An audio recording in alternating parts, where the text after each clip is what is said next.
আসসালামু আলাইকুম সপ্তম শ্রেণীর সুপ্রিয় শিক্ষার্থীবৃন্দ, আশা করছি তোমরা সকলে ভালো আছো। আজকে শুরু করব তোমাদের জীবন জীবিকা বইয়ের ৬৪ নাম্বার পৃষ্ঠা থেকে দলগত কাজ থেকে। ঘটনাগুলো পড়ে দলগত আলোচনার মাধ্যমে পাশের বক্সের প্রশ্নগুলোর উত্তর তৈরি করো। দৃশ্যপট ১। সীমা তার মায়ের সঙ্গে কেনাকাটা করতে দোকানে গিয়েছে। তারা দোকানদারকে ১ প্যাকেট নুডলস দিতে বলল।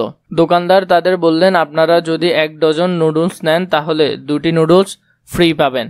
দোকানদারের এই কথায় তারা প্রভাবিত হয়ে ১ ডজন নুডলস কিনে ফেললেন, সঙ্গে ফ্রি 2টি নুডলসও পেলেন। একসঙ্গে অনেক নুডলস কেনায় তা সময়মতো খাওয়া সম্ভব হলো না, ফলে বেশ কয়েক প্যাকেট নুডলস নষ্ট হয়ে গেল। কেনাকাটার সময় দোকানদারের কথায় প্রভাবিত হওয়া উচিত কিনা? উত্তর, যদি না হয় তাহলে কেন প্রভাবিত হওয়া যাবে না? কেনাকাটার সময় দোকানদারের কথায় প্রভাবিত হওয়া উচিত নয়, কারণ অনেক দোকানি বেশি বিক্রয় করার জন্য বিভিন্ন অসাধু উপায় অবলম্বন করে। অনেক সময় দেখা যায় কিছু দোকানি ডিসকাউন্ট বা ছাড়ের প্রলোভন দেখিয়ে অধিক পণ্য বিক্রয় করে থাকেন, কিন্তু এইসব পণ্য মানসম্মত হয় না এবং সময় মতো ব্যবহার না করতে পারায় নষ্ট হয়ে যায়। তাই দোকানদারির কথায় প্রভাবিত হওয়া উচিত নয়। দ্বিতীয় দৃশ্যপট দেখো। দেবাশিস তার ক্লাসের ক্যাপ্টেন। স্কুলের চিত্রাঙ্কন প্রতিযোগিতা উপলক্ষে শ্রেণী শিক্ষক তাকে প্রতিযোগিতার জন্য প্রয়োজনীয় পেন্সিল, রং পেন্সিল, আর্ট পেপার এবং শ্রেণীকক্ষ সাজানোর জন্য কিছু রঙিন কাগজ কিনে আনতে বললেন।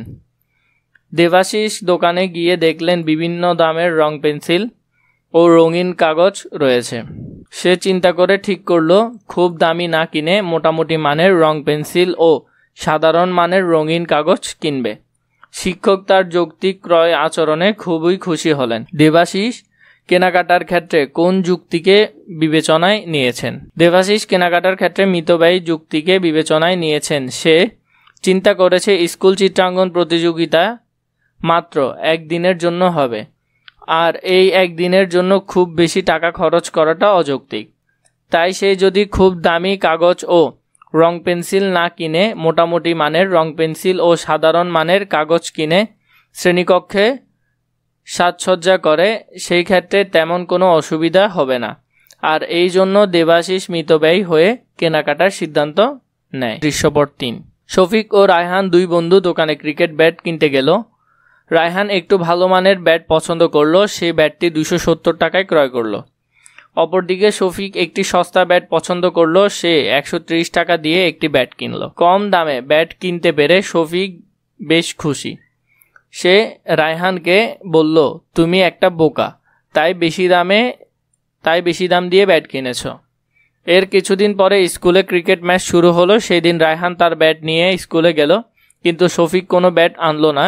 স্যার জিজ্ঞাসা করায় সে খুব মন খারাপ করে বলল, 1 সপ্তাহ আগেই কিনেছিলাম, কিন্তু ভেঙে গিয়েছে। কি করলে শফিকের আর্থিক ক্ষতির সম্মুখীন হতে হতো না?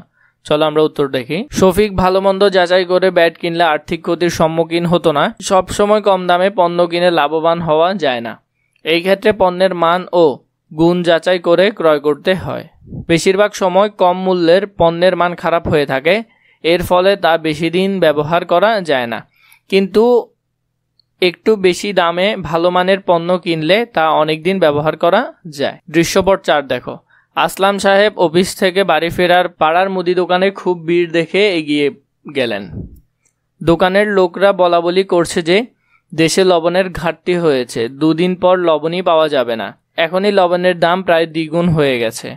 এইসব শুনে তাড়াতাড়ি তিনি বাড়তি দামে 10 কেজি লবণ কিনে বাসায় ফিরলেন। তার হাতে এত লবণ দেখে তার স্ত্রী অবাক হয়ে বললেন, এত লবণ দিয়ে কি করব? হুজুগে এত লবণ কেনার কোনো দরকার ছিল না। কয়েকদিন পর দেখা গেল লবণ আগের দামেই বিক্রি হচ্ছে। আসলাম সাহেবের আচরণ কেনাকাটার ক্ষেত্রে সঠিক নয় কেন? চলো আমরা এটি দেখি। আসলাম সাহেবের গুজব শুনে তাড়াহুড়ো করে অতিরিক্ত দামে একসাথে 10 কেজি লবণ ক্রয় করেছে, কিন্তু আর্থিক লেনদেনে কখনোই তাড়াহুড়ো করা উচিত নয়। আর্থিক লেনদেনের সময় যাচাই করে সিদ্ধান্ত নিতে হয়। লবণের ঘাটতির গুজব শুনে তাড়াহুড়ো করে অতিরিক্ত দামে লবণ কেনা ঠিক হয়নি, কারণ এতে করে তিনি আর্থিক ক্ষতির সম্মুখীন হয়েছেন। এরপর দেখো দৃশ্যপট 5। জামালের বাবা আরও কয়েকজনের সাথে বৈশাখী মেলার খেলনার দোকান দিয়েছে। মেলার শুরুতে তারা কিছু খেলনা অল্প লাভে বিক্রি করেন। তাদের খেলনাগুলো অন্যদের তুলনায় ভিন্ন রকম হওয়ায় অনেকে তাদের দোকানের প্রতি আকৃষ্ট হচ্ছিল। কিন্তু মেলার ভিড় যখন বাড়ছিল তখন তারা বেশি মুনাফার উদ্দেশ্যে খেলনার দাম বেশ বাড়িয়ে দিল। বাড়তি দামে কিছু খেলনা বিক্রি হলেও বটে, কিন্তু বেশিরভাগ ক্রেতাই তাদের দোকান থেকে খেলনা না কিনে চলে গেলেন। শেষ পর্যন্ত তাদের দোকানের অনেক খেলনা অবিক্রিত থেকে গেল। মেলা থেকে তাদের লাভ তো হলোই না, বড় ধরনের লোকসান হলো। অথচ তাদের কাছাকাছি খেলনার অন্য দোকানগুলো প্রায় সব পণ্যই বিক্রি হয়ে গেল। নিজেদের বোকামির জন্য জামালের বাবার মন খুব খারাপ হলো। আগামী বৈশাখী মেলায় তুমি যদি একটি খেলনার দোকান দাও তাহলে খেলনাগুলোর বিক্রয় মূল্য নির্ধারণে কী ধরনের কৌশল গ্রহণ করবে তা লেখো। যদি আগামী বৈশাখী মেলায় খেলনার দোকান দেই তাহলে আমি খেলনা বিক্রয়ের ক্ষেত্রে ন্যায্য মূল্য নির্ধারণ করব।